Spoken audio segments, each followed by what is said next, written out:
Türkiyəli müğənni Mustafa Sandal İngiltərədən ömürlük viza alıb. Bugün TV Axşam Az saytına istinadən xəbər verir ki, Böyük Britaniyada Mədəniyyət Departamentinə bağlı bir qurum tərəfindən ifaçıya ömürlük qlobal sənətçi vizası təqdim olunub.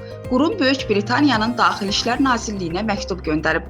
Böyük Britaniya Mədəniyyət Departamentinin rəsmi məktubunda həmçinin müğənninin dünya üzrə mükafatları, konsertləri və 8 dilə tərcümə edilmiş bəstələrinin 24 ölkədə hit paradlarda birinci yer tutması faktı da qeyd olunub. Hüsniyə Salmanova, Bugün TV.